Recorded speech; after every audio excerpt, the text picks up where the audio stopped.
Guys, അങ്ങനെ ചിന്നുവിനെയും നിളക്കുട്ടീനെയും കൂട്ടിയിട്ട് ഞാൻ ഇന്ന് ബേപ്പൂർ ബീച്ചിലേക്ക് പോവാണ്. ചിന്നുവിന് ലീവ് ആയതുകൊണ്ട് ഒരു ദിവസത്തേക്ക് വന്നതായിരുന്നു. നിളക്കുട്ടി ഇന്ന് ഉച്ചയ്ക്ക് എത്തിയിട്ടായിരുന്നുള്ളൂ. രാവിലെ തന്നെ അവിടുന്ന് പുറപ്പെട്ടത് കൊണ്ട് ഭയങ്കര ഉറക്കക്ഷീണം ഉണ്ടായിരുന്നു. അങ്ങനെ ബീച്ച് എത്തുന്നതിന് മുന്നേ കുറച്ച് നേരം നിളക്കുട്ടി ഉറങ്ങുകയൊക്കെ ചെയ്തു.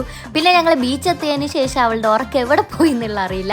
അങ്ങനെ പിന്നെ ചിന്നു നിളക്കുട്ടിയും കൂടെ കളിക്കാനൊക്കെ തുടങ്ങി. ഞങ്ങൾ പെട്ടെന്ന് തീരുമാനിച്ചതായിരുന്നു ബേപ്പൂർ ബീച്ചിൽ പോവാന്നുള്ളത്. ഏകദേശം ഒരു 9:30 ഒക്കെ ആയിട്ടുണ്ട് ഞങ്ങൾ അവിടെ എത്തുമ്പോൾ. അങ്ങനെ കുറച്ച് നേരം അവിടുന്ന് കളിക്കുകയൊക്കെ ചെയ്തു. പിന്നെ ഉപ്പിലിട്ട മാങ്ങയും നെല്ലിക്കയും ഒക്കെ വാങ്ങി അതൊക്കെ കഴിച്ചുകൊണ്ട് ഇങ്ങനെ ഇരുന്നു. പിന്നെയും കളിക്കാൻ വേണ്ടിയിട്ട് പോയി. അപ്പോഴേക്കും അവിടുത്തെ ലൈറ്റും കാര്യങ്ങളൊക്കെ ഓഫ് ചെയ്യാൻ തുടങ്ങി. പിന്നെ ഞങ്ങൾ ബീച്ചിൽ നിന്ന് ഇറങ്ങിയിട്ട് നടക്കാൻ വേണ്ടിയിട്ട് തുടങ്ങി. പ്രതീക് അപ്പോഴേക്കും കൂട്ടാൻ വരുന്നുള്ള പറഞ്ഞിട്ടുണ്ടായിരുന്നു. അവൻ കളിക്കാൻ പോയതായിരുന്നു. അങ്ങനെ അവിടുന്ന് ഇറങ്ങിയിട്ട് ഞങ്ങൾ നടന്ന് അവസാനം ഒരു ചായക്കടയിലെത്തി. അവിടുന്ന് പിന്നെ ചായ കുടിക്കാൻ വേണ്ടിയിട്ടിരുന്നു. അപ്പോഴേക്കും പ്രതീക് എത്തി. അങ്ങനെ അവിടുന്ന് ചായ ഒക്കെ കുടിച്ചതിന് ശേഷം പിന്നെ ഞങ്ങൾ നേരെ വീട്ടിലേക്ക് വിട്ടു. അപ്പം നെക്സ്റ്റ് ഒരു വീഡിയോ ആയിട്ട് കാണുന്നവരെ എല്ലാവർക്കും ടാറ്റാ ബൈ, സീ യു. എല്ലാവർക്കും ബൈ.